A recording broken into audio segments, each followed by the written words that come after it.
Hello and welcome to the Wisden World Cup Daily Podcast. India have confirmed they will finish top of the World Cup group standings, and they have done so in authoritative fashion, demolishing South Africa, second in the table, by 243 runs. Virat Kohli, on his 35th birthday, made his 49th ODI century to equal Sachin Tendulkar's record tally. Ravindra Jadeja was the bowler to cash in today, taking his first ODI 5-4 in over a decade.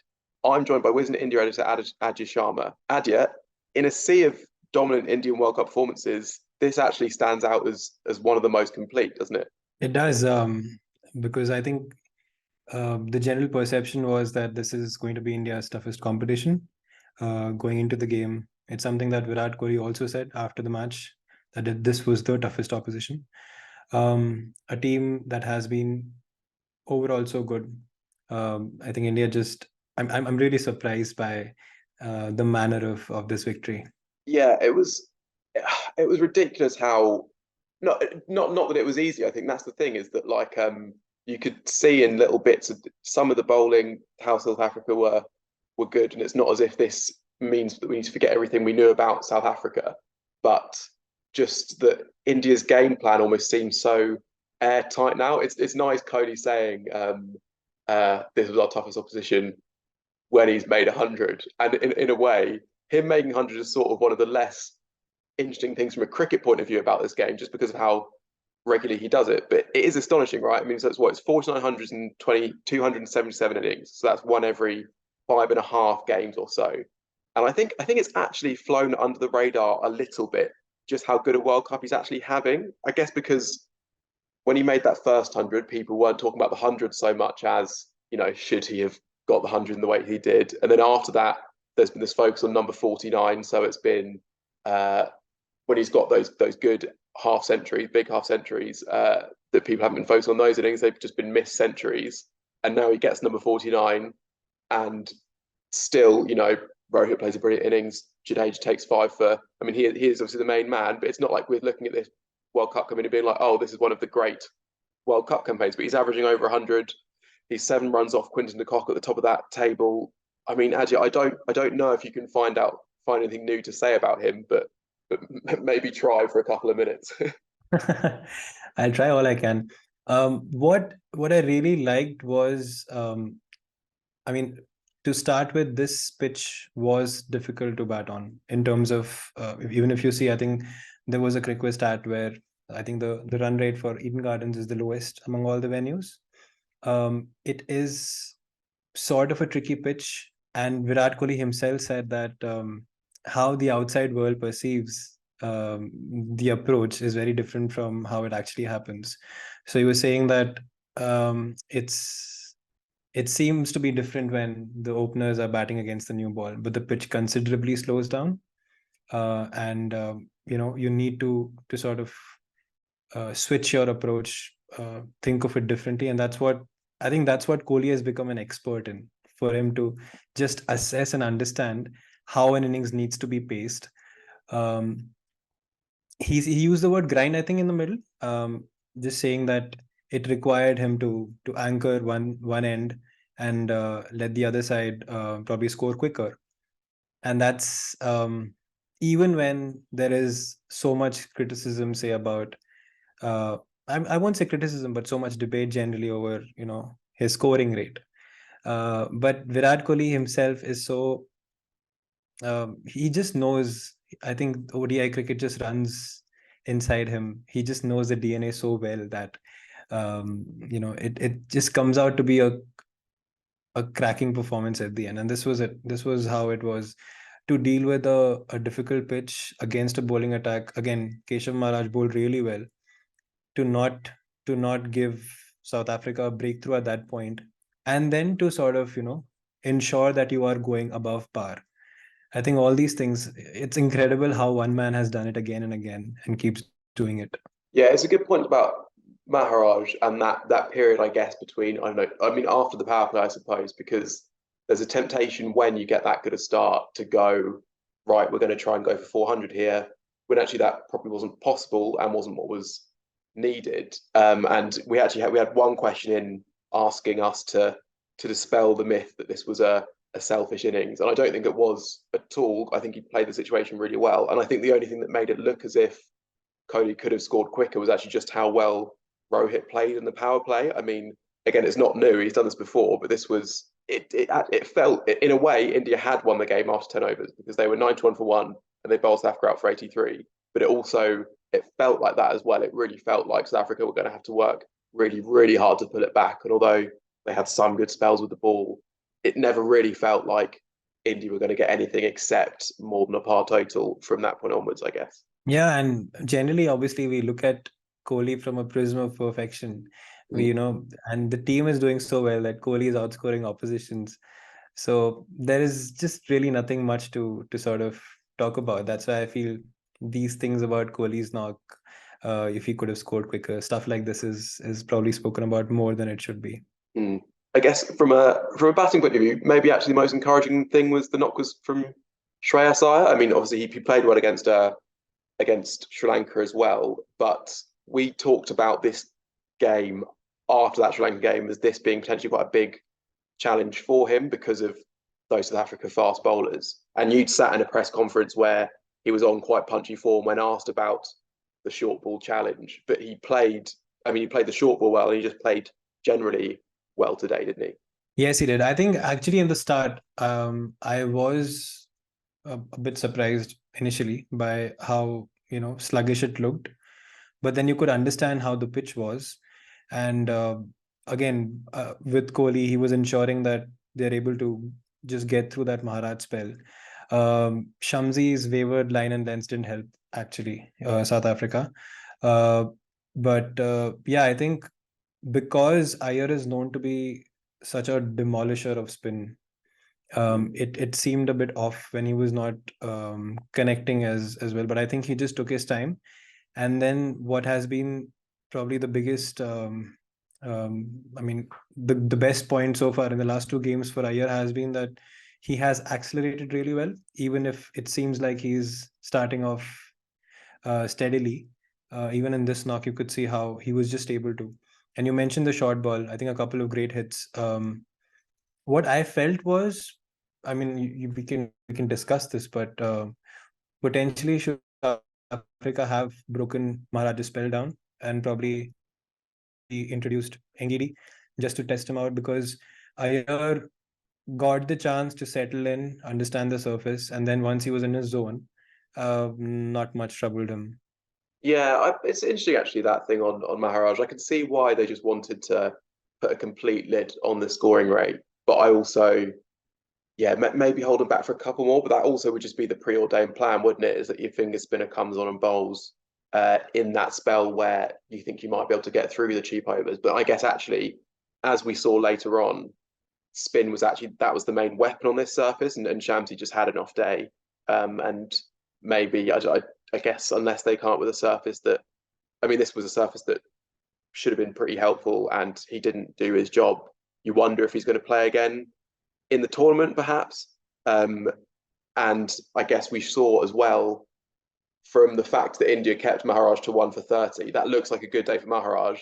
And then you look at how India spinners do, and it's 5 for 33 for Jadeja.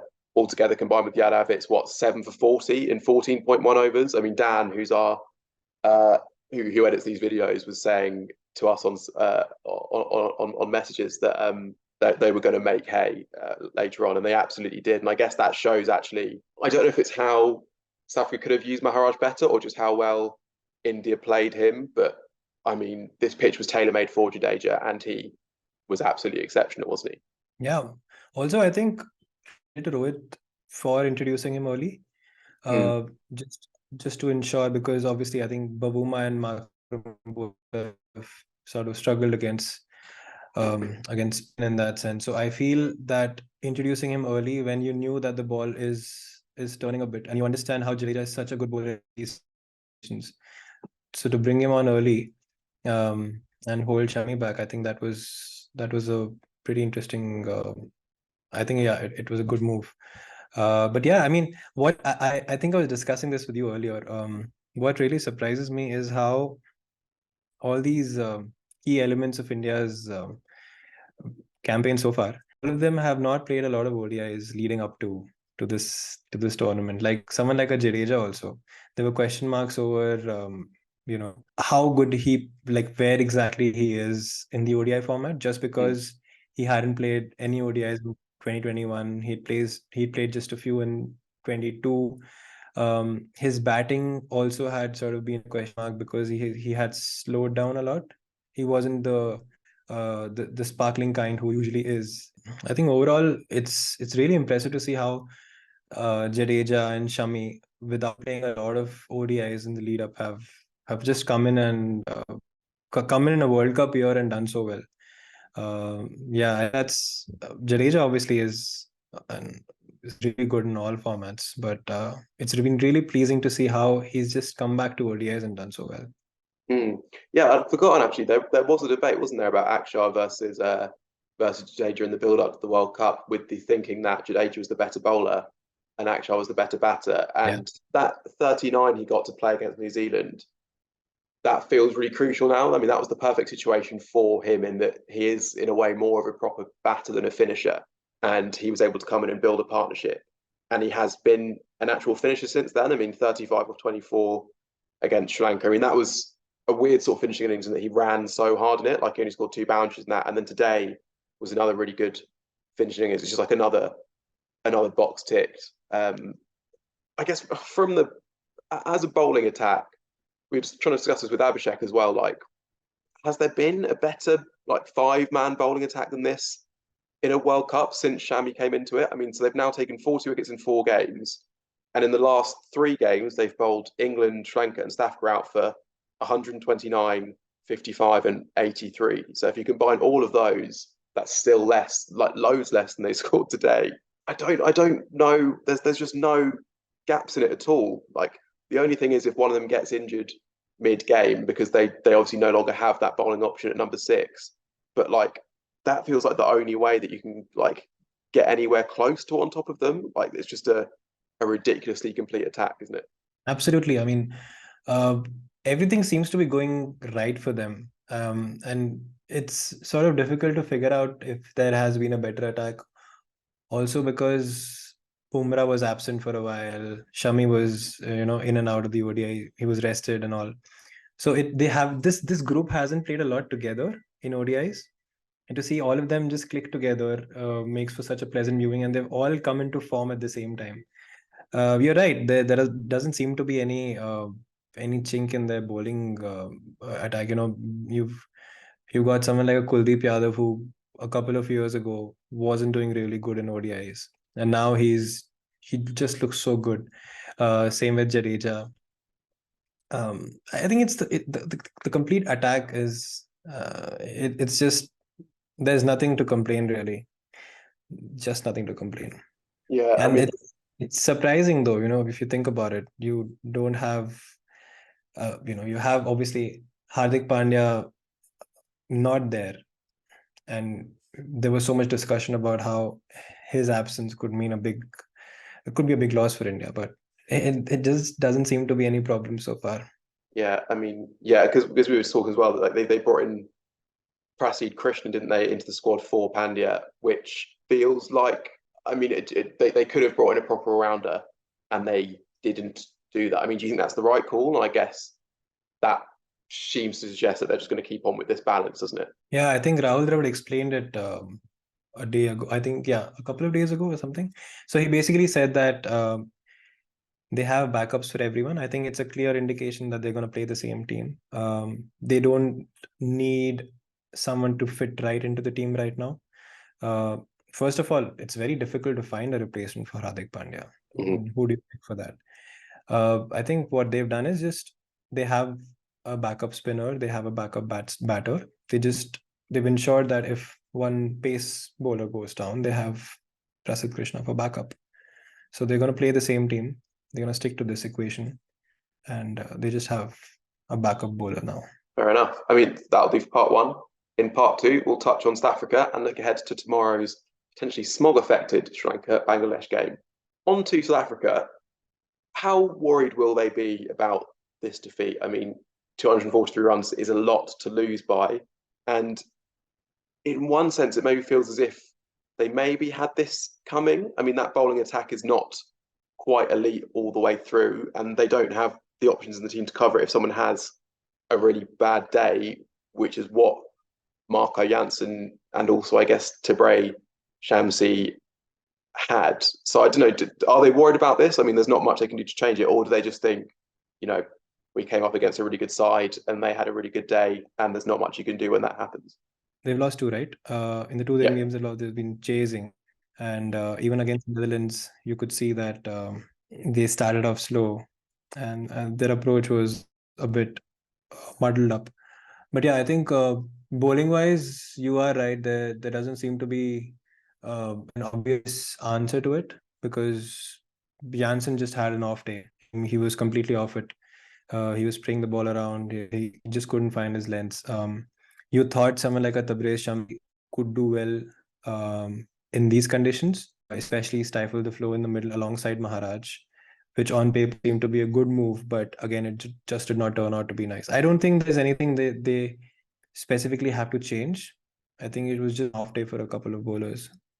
Yeah, we did have one question asking if South Africa had batted first, would it have been a different result? It is weird just how much of a difference that seems to have on their batter, because as well as those two defeats, they also almost lost to Pakistan, didn't they? Chasing not a huge total, but a decent sized total, and then in between that, in this game, they go and smash 350 against New Zealand again.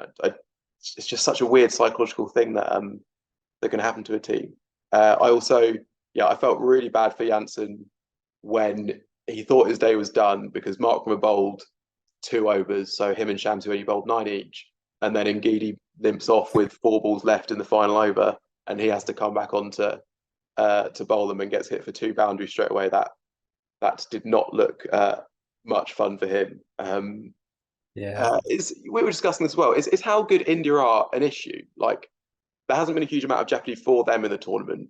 And then I guess it's not just, is it an issue? It's like, why are they this good? Like, I don't think England decide that this is a low quality World Cup. I mean, you've got a few aging greats, I guess. So some teams might have not quite as good as they look on paper because their players are just past their peaks and that sort of thing. But in general, I think that, like, you look at the standard of a lot of like individual play and think that's really good, and yet India are just steamrolling everyone.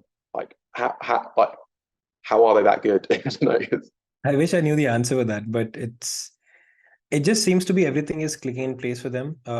They've got a bit of luck also going for them. And players who did not play a lot of ODIs in the lead up have just come in and really done well in the format. Rohit Sharma's approach, even though it's not a new approach for him, it's the results that he's gotten have been exceptional.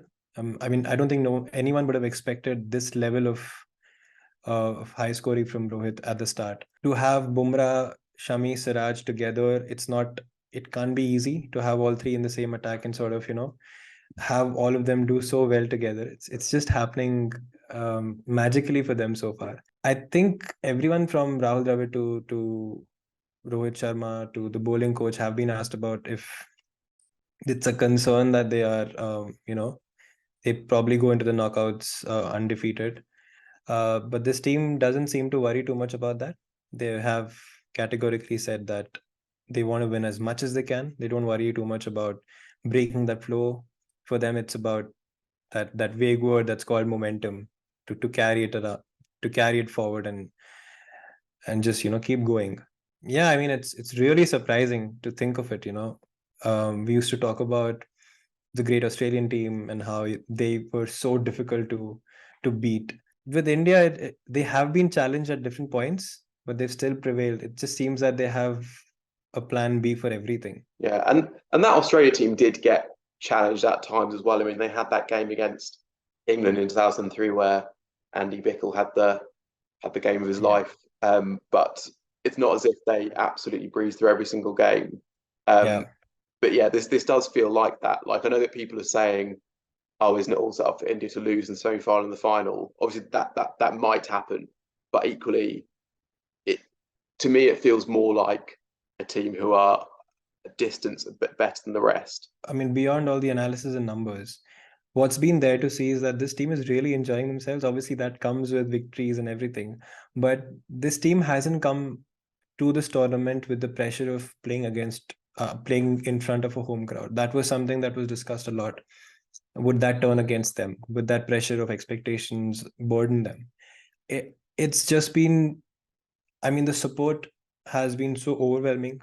All India matches have been nearly packed, and they've just stood behind the players. And the players also seem to be like laughing, dancing around without any trouble, without any sort of pressure as such on them. There just seems to be a team that knows that they will win. They are very confident about their abilities, and they're not carrying any extra burden. Yeah, I think that's one thing that's been there to see definitely across all India games. There's this ease that the team is going with. There's no there are no jitters or pressure or anything. Even when at this point you could feel that, okay, we're approaching a knockout stage where, it could all come back to how it has been so many times. There's been a few suggestions that the World Cup format should be changed, basically actually because of how good India are. So I think Tom Moody's the latest to say that the teams who top the group should get a second chance in the knockouts. I mean, apart from this suggestion, basically assuming that India will screw it up somehow, what do you think of it? I don't think teams should be given a life as such. Knockout games have context. A good team is good because they're able to win a must-win game and go forward. And this format has been there. I don't think there needs to be a specific reason to bring it. I know obviously Indian fans would love it now, but I think for a team to completely and convincingly and not have any asterisk at the end of it, they have to win a must-win game and go through, and that's what makes a great team great. Yeah, yeah, and I think some of the motivation for it is actually it's because of the format of the World Cup. Otherwise, Yeah. so I think when you have a team playing 9 games and being so good, the idea that all that could come undone on one game, I can see why people have a reaction to that. But I Yeah. actually think the reason for that is because the overall format is not great, the 10-team thing. And I mean, this is also a bit moot because it seems like it's already confirmed. I mean, obviously these things can change, but that the next World Cup will be 14 teams, 2 groups of 7 heading into a Super Sixes, which I think is a decent format. So yeah, I think it's a bit moot. I do sort of get the motivation for wanting to change, but I think it's actually more about that highlights other issues with the format than it being something to change in and of itself. So on to tomorrow's game. That's between Sri Lanka and Bangladesh. It's a big one in terms of Champions Trophy qualification, and Sri Lanka need to win to keep their faint semi-final hopes alive. That's another little quirk of this World Cup format that Sri Lanka are still just about in contention. But there's a potential issue with smog in Delhi. Can you sum up what's going on there? And is there a chance the game gets abandoned or moved? What do we think is going to happen? So this is something that it's a seasonal thing. It happens in Delhi every November, and it sort of intensifies closer to the festival of Diwali when there are a lot of crackers burst. Ideally, there shouldn't have been a game in Delhi in November because uh, the smog that is a combination of stubble burning from neighboring states, along with just cold winds, suspended cold winds, and just a bit of pollution and everything combined. Just explain quickly what stubble burning is. So basically, crop burning from in the neighboring states. So basically, the smoke from all of that floats into Delhi. But yeah, basically, the AQI, the air quality index, has been pretty high. I mean, it's been pretty bad in Delhi. It's been in hazardous category, and the government has been taking a lot of steps to sort of curb that. Obviously, the players themselves are concerned. Bangladesh and Sri Lanka cancelled their practice sessions, and so ideally, this shouldn't have had a game in November. It's good in them that they did not have any games after Diwali. That would have been disastrous. But I would say even November 6th is too is too dangerous for a game to be held. You've seen what happened in the 2017 test at the same venue, India Sri Lanka, where the players had to wear masks. Few players were vomiting. So in terms of what would happen with the game, it's difficult because I think air quality is assessed the same way as other weather conditions on the match day itself. So they will have to analyze on the day and see if it's fit to play. Logistically, obviously, now it's too close, but earlier there were discussions about whether it can be shifted to another venue, but it's too much of a hassle. I don't think logistically that could have happened. But yeah, it's really concerning. I don't think players should be playing in these conditions at all. I think it was a bad choice to have a game in Delhi in November. It's worrying stuff. Well, please do join us tomorrow when we'll hopefully have had a game to look back on. Thanks for listening.